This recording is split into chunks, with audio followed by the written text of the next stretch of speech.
오늘 우리에게 주시는 하나님의 말씀 봉독해 올립니다. 요한계시록 6장 12절에서 7장 4절까지에 있는 말씀입니다. 내가 보니 여섯째 인을 떼실 때에 큰 지진이 나며 해가 총탄같이 검어지고 온 달이 피같이 되며 하늘의 별들이 무화과 나무가 대풍에 흔들려 선 과실이 떨어지는 것 같이 땅에 떨어지며 하늘은 종이 축이 말리는 것 같이 떠나가고 각 산과 섬이 제 자리에서 옮기우매 땅의 임금들과 왕족들과 장군들과 부자들과 강한 자들과 각종 자주자가 굴과 산 바위 틈에 숨어 산과 바위에게 이르되 우리 위에 떨어져 보좌에 앉으신 이의 낫에서와 어린 양의 진노에서 우리를 가리우라. 그들의 진노의 큰 날이 이르렀으니 누가 능히 서리요 하더라.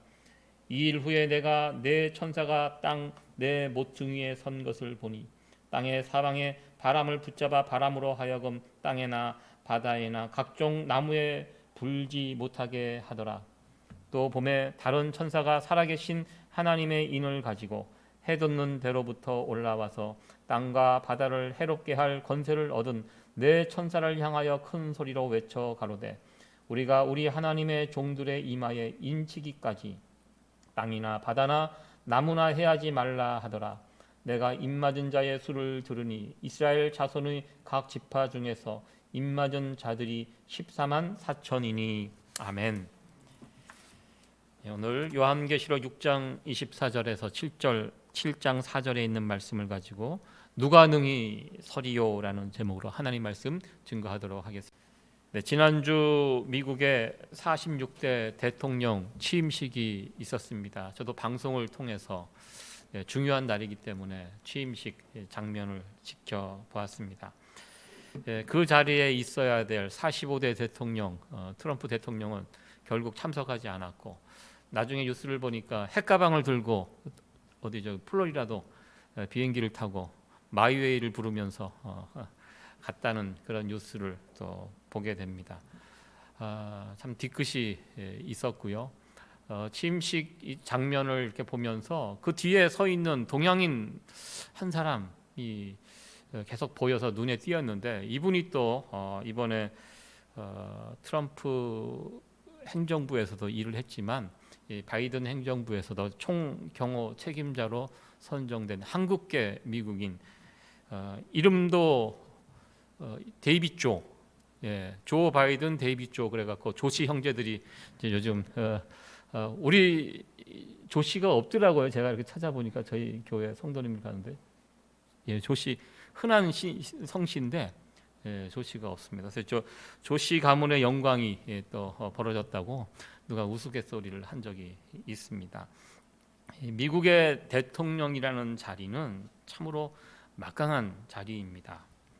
미국의 대통령이 어떤 결정을 하느냐에 따라서 미국도 큰 영향을 끼치지만 우리와 같이 또 대한민국과 같이 작은 나라들은 미국 대통령이 어떤 결정을 하느냐에 따라서 나라의 운명이 왔다 갔다 하기도 합니다. 한국 전쟁이 일어났을 당시 미국의 대통령은 33대 해리 트루먼이 대통령이었습니다. 이분에 관한 일화를 이렇게 보면서 여러 가지를 생각을 하게 되었습니다. 한밤중에 한국에서 전쟁이 벌어졌다는 소식을 트루먼 대통령이 받았다고 합니다. 그러면서 그날 저녁에 바로 결정을 내리게 됩니다. 이번 한국 전쟁에 미국이 참전하겠다. 즉각적으로 결심을 하고 결정을 하고 미군이 참전을 하는 것으로 결정을 했는데요. 이것이 왜 위대한 결정이었냐면 보통 한 나라가 어느 나라를 어떤 전쟁에 참여하기 위해서는 그 당시 유엔이 있었습니다. 유엔 상임이사국 같이 모여서 회의를 하고 강대국들이 모여서 벌어진 일들에 대해서 의논을 하고 그래서 거기서 물론 나중에 유엔에서 결정을 하고 유엔에서 16개국이 한국 전쟁에 우리를 도와주기 위해서 왔지만 어떤 그러한 회의를 하고 무엇인가 결정을 하려면 시간이 걸립니다.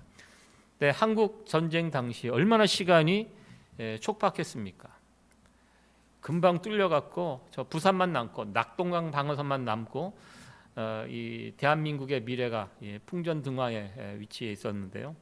그때 이 트루먼 대통령이 즉각적으로 참전하겠다 결정을 하고 미국이 참전을 선언하고 그리고 바로 이 미군이 한국에 또 상륙을 하고 이게 일이 진행이 될 수 있었습니다. 그때 이 트루먼 대통령의 결정이 조금이라도 지체가 되었더라면 생각만 해도 끔찍한 일이 벌어졌을 것입니다. 오늘날의 한국은, 오늘날의 번영하는 대한민국은 없었을 것이다라는 것이 지나간 그 시절을 바라보면서 역사학자들이 공통적으로 내리는 결론입니다. 세상의 눈으로 보았을 때는 이 세상 임금들의 어떤 결정에 의해서 이런 것들이 움직이는 것처럼 보입니다. 트루먼 대통령의 어떤 결정으로 한국이 위기에서 나올 수 있었다, 이렇게 볼 수 있지만, 그러나 영적인 시각으로 보면 우리가 이 부분을 다르게 해석을 할 수 있다는 것입니다. 그 당시 한국에 수많은 기도의 용사들이 있었습니다. 특별히 공산당이 싫어서 북한에서 남한으로 건너왔던 수많은 기독교 신자들이 대한민국의 미래를 위해서 얼마나 많이 기도했겠습니까? 전쟁이 일어났을 때 그런 기도의 어떤 힘, 하나님의 보이지 않는 손들이 그러한 국제 정세를 움직이고 다스렸다고 우리 믿는 자들은 또 그 부분을 또 그렇게 바라보게 됩니다. 영적인 눈을 가지고 이 세상을 보면 그렇게 볼 수 있다는 것입니다. 이 세상을 누가 주관하는가? 하나님이라는 것입니다. 하나님께서 온 세상 천지 만물을 창조하시고 그리고 그 역사를 마무리하게 됩니다. 이것이 바로 우리가 가지고 있는 성경적인 세계관입니다. 이 세상 임금들이 이 세상을 자기 마음대로 주관하는 것처럼 보이지만 실상은 그런 자들에 의해서 세상이 움직이는 것이 아니라 이 세상의 실질적인 주관자는 하나님이 되신다는 것입니다. 지난 시간부터 우리 요한계시록의 말씀을 살펴보고 있습니다. 지난 시간에 여러분들 이 표를 하나씩 받아가신 분도 계시는데요. 이 요한계시록의 말씀들을 함께 살펴보면서 하나님께서 말씀으로 시작하신 이 세상을 어떻게 마무리하실지 실감나게 이 요한계시록의 말씀들은 우리에게 보여주고 있습니다. 이 세상 역사의 마무리는 하나님의 심판과 구원으로 이제 끝마치게 됩니다. 한 주간 제가 숙제를 드렸습니다. 한 주간 여러분들 요한계시록 한 번 정도 읽어 보셨죠? 네, 이 표를 가지고 옆에 놓고 이렇게 한번 쭉 읽어 보셨을 것이라고 생각이 됩니다. 여러분들 요한계시록 이렇게 읽으시면서 어떤 인상을 받으셨습니까? 어떤 느낌? 일단 뭐 심판의 내용이 막 계속 반복되니까 좀 복잡하고 어려울 수 있습니다. 혹시 여러분들 요한계시록의 말씀을 읽으시면서 무섭다, 공포스럽다, 뭐 이런 느낌 받으시지는 않으셨습니까? 요한계시록의 말씀들이 하나님의 심판에 관한 이야기가 이제 계속 반복해서 나오고 있습니다. 그래서 무서울 수 있을 것 같은데요. 그러나 여러분들 한 가지 기억할 것은 여기에 나타나는 심판은 우리들에게 임하는 심판이 아닙니다. 하나님을 모르고 하나님을 거역하고 하나님을 무시하고 살았던 이 세상 사람들이 당하는 심판이지, 악인들은 심판을 받습니다. 그러나 악인들은 심판을 받지만 우리들은 동시에 구원을 얻게 됩니다. 이 심판과 구원이 동전의 양면과 같은 것이거든요. 근데 우리가 이 요한계시록을 읽으면서 막 두려움에 빠진다, 이거는 요한계시록을 우리에게 주신 목적이 아닙니다. 우리는 요한계시록의 말씀을 읽으면서 두려워해서는 안 됩니다. 두려워하면서 요한계시록을 읽는다면 그분은 요한계시록을 좀 잘못 읽고 있다라는 것입니다. 요한계시록을 읽으면 그 말씀이 내게 힘이 되고 소망이 되고, 야, 정말 예수님 믿기를 정말 잘했구나, 안심할 수 있는, 그것이 바로 요한계시록의 말씀입니다. 앞으로 한 달 정도 요한계시록의 말씀을 전하고요. 여러분들은 댁에 돌아가셔서 일주일에 한 번 정도 요한계시록의 말씀을 쭉쭉 계속 오늘 말씀을 듣고 또 댁에 돌아가셔서 요한계시록 한 번 또 한 번 이렇게 읽으면 22장까지 읽으면 1시간 정도면 읽을 수 있습니다. 1시간 정도. 계속 그렇게 한 달 동안 최소한 4번 정도 정독을 했으면 좋겠고요. 그렇게 한 4번 정도 읽으면 요한계시록에 대해서 어느 정도 윤곽이 잡히지 않을까 이렇게 생각이 되고요. 또 언젠가 될지 모르겠지만 여러분들과 같이 이제 한 장 한 장씩 이제 요한계시록을 가지고 성경 공부도 이렇게 진행하도록 하겠습니다. 지난 시간에는 1장 말씀을 살펴보았습니다. 요한계시록의 1장 인사말을 이렇게 살펴보았습니다. 그리고 2장과 3장은 그 당시 소아시아 지역에 있었던 7 교회들, 우리가 잘 알고 있는 교회 이름들이 쭉 나옵니다. 그 부분에 관해서는 아마 여러분들 설교를 많이 들었을 것입니다. 현재 사도 요한이 받모섬에 갇혀 있는데요. 그 당시 소아시아 지역에 있었던 7 교회의 여러 형편들에 관해서 2장과 3장 소개해 주고 있습니다. 그리고 이제 4장과 5장은 4장은 하나님, 창조주 하나님, 5장은 구원자 예수님에 관해서. 왜냐하면 이제 요한계시록의 핵심 메시지가 하나님의 심판과 구원입니다. 그 이야기가 6장부터 쭉 펼쳐집니다. 그러기 전에 서론 부분으로 4장과 5장은 천상에 있는 예배를 이렇게 묘사하면서 4장은 우리의 창조주가 되시는 하나님, 그리고 5장은 우리의 구원자가 되시는 예수 그리스도를 예배하고 찬송하는 그 내용이 4장과 5장에 이렇게 이어져 있습니다. 그리고 본격적으로 6장부터 하나님의 심판에 대한 메시지가 이어집니다. 미래에 있게 될 이야기들 6장부터 16장까지 이렇게 이어지게 되는데요. 심판이 나옵니다. 세 종류의 심판이 나옵니다. 여기 보면 인과 나팔과 그리고 대접의 관계라고 이렇게 되어 있습니다. 세 가지 심판이 이렇게 준비되어 있습니다. 7개 인을 뗄 때마다 1, 2, 3, 4, 5, 6, 7 그리고 그 위에 나팔 심판이 1, 2, 3, 4, 5, 6, 7 이렇게 되어 있는데 보시면 6번째 인을 떼고 7번째 인을 떼는 동시에 첫 번째 나팔 심판이 겹쳐서 나옵니다. 그렇게 되어 있습니다. 그리고 7개 나팔, 뭐 첫 번째 나팔, 두 번째 나팔 이렇게 나팔을 쭉 하다가 여기도 6번째 나팔이 끝나고 7번째 나팔과 첫 번째 대접 심판이 겹쳐서 이렇게 시작이 됩니다. 이렇게 되어 있고요. 그리고 뒤로 갈수록 이 심판은 더 무섭게 그리고 광범위하게 또 부분적이 아닌 전체적인 그런 심판으로 이 땅에 임하는 것을 보게 됩니다. 그래서 요한계시록 읽다 보면 뭐 7 인을 떼고 뭐 그런 이야기가 계속 나옵니다. 그리고 나팔 심판, 대접 심판 이 세 가지 심판이 요한계시록 6장에서부터 16장까지 진행이 되는데요. 여러분들도 이 부분도 도표로 여러분들 찾아보시면 쉽게 찾아볼 수 있습니다. 무슨 심판의 내용이 무엇인지 쭉 보시면 성경을 읽을 때 도움을 받을 수 있습니다.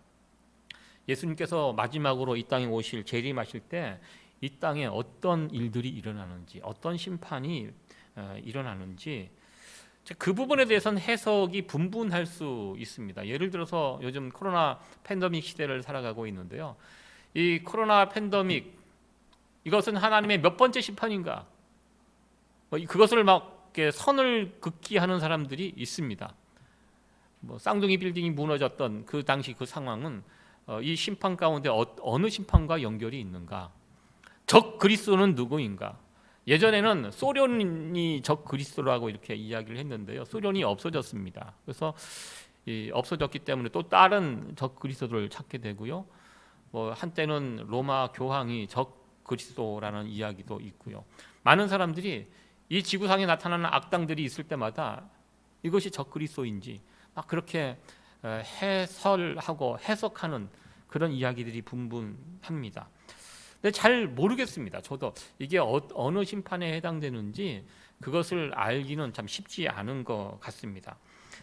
제가 오늘 살펴볼 내용들은 다른 부분이 아니라 바로 이 부분입니다.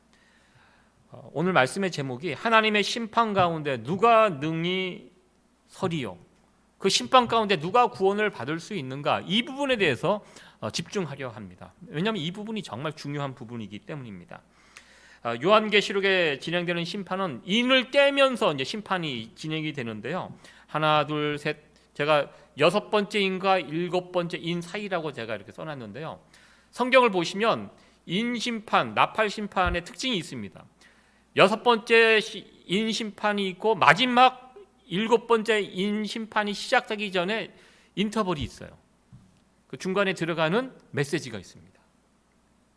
이 메시지는요, 성도들, 교회 다니는 성도들에게 주는 메시지예요. 그 메시지를 잘 들어보셔야 돼요. 최종 심판이 벌어지기, 무지막지한 7번, 7이라는 완전 숫자거든요. 그 인심판의 최종 인심판이 마지막 심판 7번째 심판이 일어나기 직전에 주시는 메시지. 그리고 나팔 심판도 똑같습니다. 나팔 심판도 1, 2, 3, 4, 5, 6, 7까지 진행이 되는데요. 6번째 나팔이 불고 7번째 나팔이 불기 전에 주신 메시지가 있어요. 그 메시지가 대단히 중요합니다. 요한계시록을 읽으실 때 그것을 염두에 두고 한번 읽어보시기 바랍니다. 오늘은 바로 이 부분, 참 특이한 장면인데요. 6번째 인과 7번째 인 사이에 주신 이 메시지, 이 이야기에 대해서 오늘 말씀을 통해서 한번 살펴보도록 하겠습니다. 먼저 6번째 인을 깬 후에 일어나는 심판이 얼마나 끔찍한 심판인지 보여주는 그 장면이 있습니다. 15절, 16절 말씀입니다. 요한계시록 6장 15절, 16절 이 말씀. 6번째 인을 떼고 이 땅에 벌어진 심판의 내용인데요. 같이 한번 읽어보도록 하겠습니다. 시작. 땅의 임금들과 왕족들과 장군들과 부자들과 강한 자들과 각종 자주자가 굴과 산 바위의 틈에 숨어 16절 말씀. 산과 바위에게 이르되 우리 위에 떨어져 보좌에 앉으신 이의 낫에서와 어린 양의 진노에서 우리를 가리우라. 무슨 말씀입니까? 이 말씀 굉장히 끔찍한 말씀입니다. 세상의 강한 자들, 임금들, 왕족들, 장군들, 부자들, 강한 자들, 각종과 자주자라는 그 표현은 약하고 천하고, 한마디로 말해서 여기에 나오는 언급된 사람들은 하나님을 거역하고 하나님을 무시하고 자기 죄에 따라서 마음대로 살아갔던 심판받는 자들입니다. 그 하나님의 심판이 막 벌어지는 그 상황 가운데 그 심판이 얼마나 끔찍했으면 이 사람들 그렇게 부르짖는 거예요. 저 산이, 저 바위가 나를 덮치도록. 차라리 이제 시작되는 이 심판, 지금 벌어지는 이 땅에 벌어지는 심판을 내가 겪기보다는 차라리 산이 나를 덮치고 바위가 나를 덮치고 그런 편이 낫다는 것입니다. 그러니까 지금 이 땅에서 벌어지는 건 심판의 내용이 그들에게 얼마나 끔찍했으면 이런 고백을 그들이 할 수 있었습니다. 이 이야기는 지금 심판이 굉장히 무시무시한 심판이 이 땅에 임하고 있다라는 것입니다.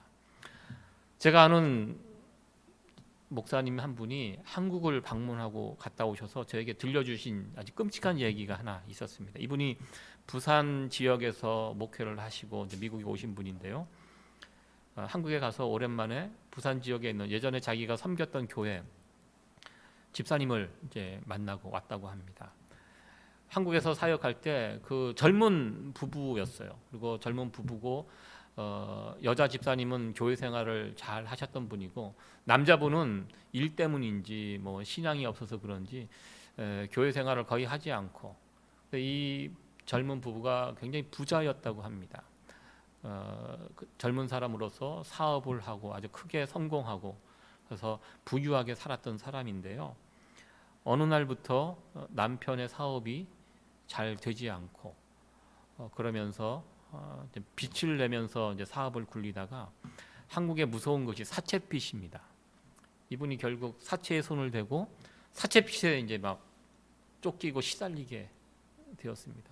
사업이 이제 안 되니까 막 여기 힘들게 막 하루하루 버티고 살아가다가 이 남자분이 부산에서 차를 몰고 가다가 부산에 가면 광안대교가 있습니다. 갑자기 차를 타고 그 광안대교 난간을 차로 돌진을 했는데 그 광안대교 난간이 생각보다 단단해가 차가 튕겨져 나왔대요. 꽉 부딪히고. 그리고 그 일대가 이제 차들이 쓰고. 그런데 그 차에 타고 있던 분이 문을 열고 나오더니 달려가서 다리 밑으로 그냥 투신해서 스스로 목숨을 끊었다는 것입니다. 이 끔찍한 이야기입니다. 그래서 그 목사님이 한국 가서 그 아내 되는 여자 집사님, 그 자녀들을 같이 위로하고 마음이 너무너무 아프다고, 자기가 한국에서 목회할 때 정말 자신을 많이 도와주고 서포트해주고 같이 교회를 섬겼던 그 가정이 그렇게 된 것을 보고 이 사체 빛이 얼마나 무서우면 차라리 그냥 물속에 뛰어드는 것이 낫다고, 그 상황들을 생각해 보니까 너무나 끔찍했다. 그러면서 그 이야기를 들려주셨는데요. 저도 그 이야기를 들으면서 참 무서웠습니다. 야, 사체핏이 무섭구나. 차라리 그게 낫다는 것입니다. 그냥 그거에 시달려서 사는 바에야 그냥 강물에 뛰어드는 것이 더 낫다. 그 상황들 이렇게 생각하면서 저도 막 무서움이 막 밀려왔던 그런 기억이 있었습니다. 지금 요한계시록에서 증거하고 있는 장면이 바로 이와 비슷한 장면이라는 것입니다. 하나님이 임하는 이 심판이 끔찍한 심판이라는 것입니다. 너무나 가혹해서 차라리 저 바위가 나를 덮쳐서, 저 산이 나를 덮쳐서 그냥 목숨을 잃어버린 것이 더 낫다는 것입니다. 하나님의 심판을 온몸으로 견디는 것, 이거 견딜 수 없다. 이 무서운 심판을 만나게 될 것인데, 이런 무서운 심판에서 누가 능히 설 수 있는가? 오늘 말씀의 제목입니다. 누가 이 최후의 심판에서, 이 무시무시한 하나님의 심판 가운데 능히 설 수 있는가? 그에 대한 답은 요한계시록 7장에 나오고 있습니다. 7장에는 능히 그 심판에 서 있는 두 부류의 사람이 나오고 있습니다. 이 두 부류 사람, 우리가 목표로 해야 할 두 부류의 사람입니다. 첫 번째 사람은 너무나도 유명한 14만 4천 명, 여기에 이제 14만 4천 명이 숫자가 나옵니다. 처음부터 7장 말씀을 살펴보도록 하겠습니다. 우리 7장 1절 말씀 같이 한번 읽어보도록 하겠습니다. 시작. 2일 후에 내가 네 천사가 땅 네 모퉁이에 선 것을 보니 땅의 사방에 바람을 붙잡아 바람으로 하여금 땅이나 바다에나 각종 나무에 불지 못하게 하더라. 여기 보면 네 천사가 땅 네 모퉁이에 선 것을 보니, 땅의 사방에 바람을 붙잡아, 뭐 이런 표현이 나와 있습니다. 네 모퉁이, 동서남북, 이런 표현들은 성경에서 이런 동서남북 네 모퉁이가 나온다는 것은 온 세상 전체를 뜻할 때 이런 표현을 씁니다. 온 세상. 그리고 바람이 분다. 바람은 하나님의 심판을 뜻하는 것입니다.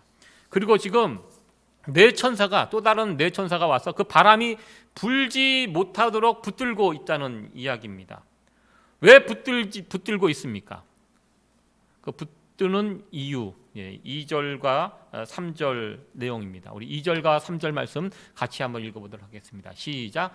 또 보매 다른 천사가 살아계신 하나님의 인을 가지고 해돋는 데로부터 올라와서 땅과 바다를 해롭게 할 권세를 얻은 네 천사를 향하여 큰 소리로 외쳐 가로되 우리가 우리 하나님의 종들의 이마에 인치기까지 땅이나 바다나 나무나 해하지 말라 하더라.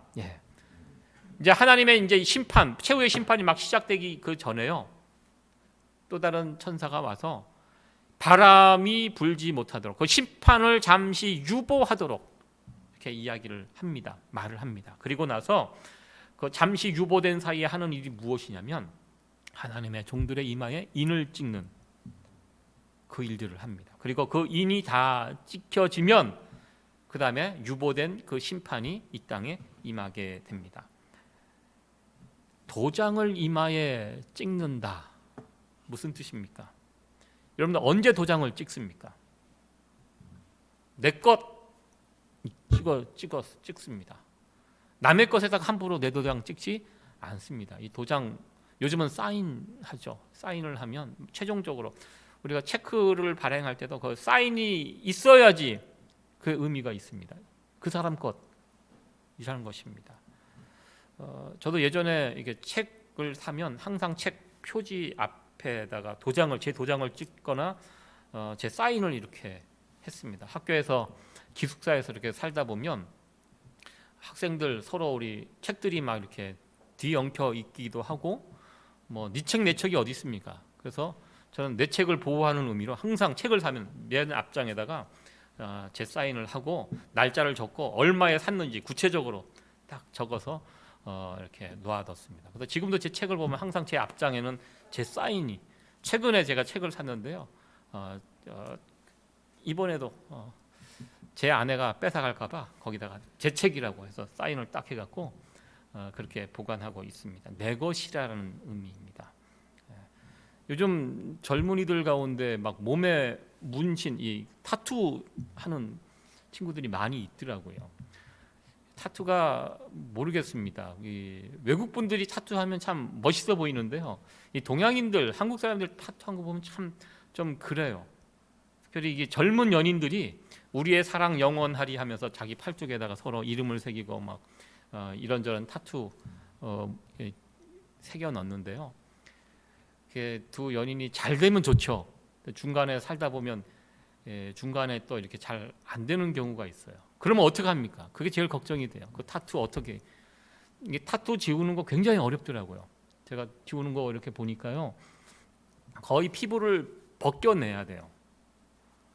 제가 오늘 끔찍한 얘기 여러 번 합니다. 막 피부를 막 거의 칼로 긁어내서 막 여기 막 물집이 생기고 이런 것을 2번, 3번 해야지 이것이 지워진다라는, 한 번 새겨진 것은 지워지지 않는다는 것입니다. 하나님께서 하나님의 종들의 이마에 인을 탁 찍어요. 너는 내 것이다. 너는 내가 보호해 주겠다. 끝까지 너를 지켜주겠다. 이렇게 인을 맞게 되면요, 이제 곧 시작될 7번째 그 심판에서 능히 설 수 있게 됩니다. 여기에는 어떤 사람이 하나님의 인을 받을 수 있는가는 자세하게 이 요한계시록 6장 7장에는 나와 있지 않습니다. 이와 비슷한 성경 구절이 에스겔서 9장 3절 이하에 나와 있습니다. 에스겔이 본 환상이 오늘 사도 요한이 본 환상과 비슷한 환상이 있습니다. 에스겔 선지자가 9장 3절 이하에 봤던, 예루살렘 성을 향하여 봤던 환상의 내용은 그런 것입니다. 서기관이 있습니다. 서기관은 성경을 쓰는 사람입니다. 그래서 서기관이 가지고 있는 물품 가운데 먹통이 있습니다. 먹통에 붓을 해서 성경을 필사하는데요.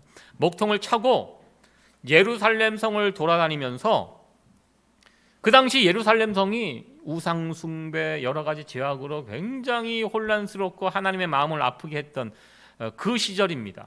그래서 하나님께서 이제 심판을 예루살렘 성에 내리시기 직전인데요, 에스겔 선지자에게 환상을 보여주면서 먹통을 차고 사람이 돌아다니면서 이 사악한 예루살렘 성을 바라보면서 눈물을 흘리며 안타까워하는 그런 참 신앙을 가진 사람들을 만나면 그 사람들에게 이마에 먹물을 칠해줍니다. 먹물로 표를 하라고 합니다.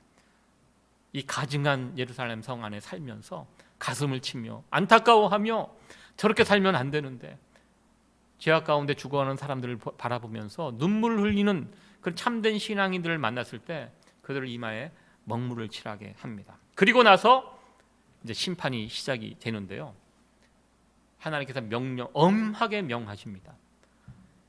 예루살렘 성에 살아있는 노인에서부터 어린애들까지 다 죽여라.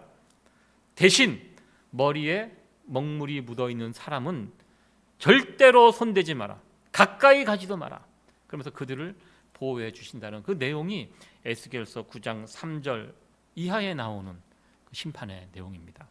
요한계시록 이 6장 7장에 나오는 심판의 내용과 같습니다. 입맞는 내용과 같은 내용입니다. 그렇게 입맞은 사람들 숫자를 세어보니 14만 4천 명이다라고 여기에 그 유명한 14만 4천 명 이야기가 여기에 나옵니다. 7번째 입맞기 직전에 그 심판에서 구원받은 사람의 숫자가 14만 4천 명입니다. 많은 이단 단체들이 이 14만 4천 명을 가지고 장난질을 많이 하였습니다. 대표적인 것이 신천지입니다. 예전에 신천지는 이렇게 주장했습니다. 자신의 신천지 교인 14만 4천 명이 채워지면, 등록교인 14만 4천 명이 되면 하늘의 심판이 시작이 된다, 이렇게 신천지에서 가르쳤습니다. 근데 요즘은 그 법을 급하게 바꿨습니다. 왜냐하면 신천지가 빠르게 부흥을 해서 등록교인 14만 4천 명이 넘어버렸습니다. 어떻게 합니까? 그래서 그 부분을 바꿨다고 합니다. 자기들 생각보다 빨리 부흥을 한 거예요. 14만 4천 명이 넘어버렸어요, 등록교인이. 그래서 요즘은 이 14만 4천 명이 등록교인이 아니라 리더그룹의 숫자가 14만 4천 명이다, 이렇게 또 이만희가 바꿨습니다. 이만희는 알고 있습니다, 자기가 가짜라는 것을. 그러나 그를 따르는 사람들이 몰라요. 그 부분을 또 신천지의 법들이 요즘 바뀌어요. 신천지 교주는 죽으면 안 돼요. 교리적으로. 근데 제가 보니까 신천지 이만희 교주 이렇게 요즘 방송에 나오는 걸 보니까 얼마 못 살 것 같아요. 90이 넘었죠. 지금 나이가 어떻게 됐죠? 여러분 나이도 잘 모르시죠? 지금 하루 너무 바쁘게 살다 보니까 90이 넘었습니다. 각종 여러 가지 합병증에 이제 시달리고 있는데요. 아마 5년 안에 길어야 5년입니다. 그러니까 이 이만희 교주가 죽으면 신천지 교리가 완전히 무너지거든요. 이 신천지의 교주는 죽을 수가 없습니다, 교리적으로. 그래서 이 부분을 지금 바꾸고 있어요. 그래서 이만희를 대신하는 그런 새로운 교주를 지금 자기들 안에서 준비하고 있는 것으로 알고 있습니다. 엉터리입니다. 그래서 이 14만 4천을 가지고 수많은 교회 그동안 이단들이 나왔습니다. 14만 4천 명 안에 들어가기 위해서 우리가 어떻게 살아야 하는지, 그러면서 사람들을 모았는데요. 여기에 나오는 숫자는요, 문자적으로 14만 4천 명이 아니라는 것입니다. 이거 상징적인 숫자입니다. 제가 여기 표시를 해놨습니다. 14만 4천이 어떻게 나왔냐면, 구약을 대표해서 12지파, 그리고 신약을 대표해서 12지파, 그리고 1000명. 이 1000명은요, 성경에서 이 1000명은 군인 숫자입니다. 여기에 1000을 곱하면 14만 4천이 그렇게 나옵니다. 이스라엘 구약 시대 전쟁을 할 때는요, 각 지파에서 1000명씩 뽑도록 했습니다. 그래서 이스라엘은 천부장을 중심으로, 이 군대 용어입니다. 12지파 곱하기 12사도 곱하기 1000 해서 14만 4천 명. 신구약 시대 모든 교회를 뜻하는 그런 뜻입니다. 전투하는 교회, 이 군인 용어입니다. 14만 4천 명은 지금 싸우는 교회를 의미합니다. 영적인 전투에 임하는 교회 숫자가 14만 4천 명으로 이렇게 상징적으로 표현한 것입니다. 지구 위에, 지상 위에서 지금 구원받은 하나님의 백성들이 영적인 전쟁 중에, 전투에 참여하고 있다라는 것입니다. 그래서 지상에 있는 교회를 가리켜 전투하는 교회라고 이렇게 표현을 합니다. 여러분들, 교회는요, 편안하게 모여서 예배드리고 안식을 드리고 이런 것이 아닙니다. 이 지상교회는요, 치열하게 싸우는 교회입니다. 지금도 영적인 치열한 전투가 우리 가운데 벌어지고 있습니다. 우리만 싸우고 있나요? 세상 사람들도 싸웁니다.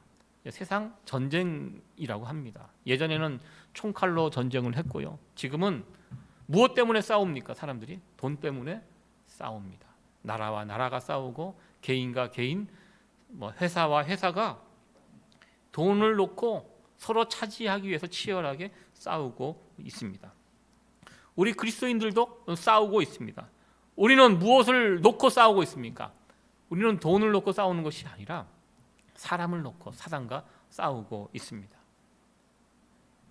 교회는 죽어가는 영혼들을 놓고 사탄이 그 영혼들을 가져가지 않도록, 이 교회라는 구원의 방주 안으로 죽어가는 영혼들을 데리고 오기 위해서 그 사단들과 끊임없이 이 지상의 교회들은 싸우고 있습니다. 바로 이 영적 전투에 참여한 사람들 모두를 가리켜 14만 4천 명이라고 이렇게 표현하고 있습니다. 그리고 이 전투에 참여한 사람들이 머리에 인을 받을 수 있다는 것입니다. 그리고 머리에 인을 받게 되면 어떻게 됩니까? 마지막 심판에서 능히 설 수 있는 자가 될 수 있다는 것입니다. 그래서 우리가 이 인을 우리가 받아야 한다는 것입니다. 첫 번째 부류에 있는 사람들 14만 4천 명입니다. 그리고 두 번째 부류, 이 무서운 심판에서 능히 설 수 있는 두 번째 부류는 천상교회입니다.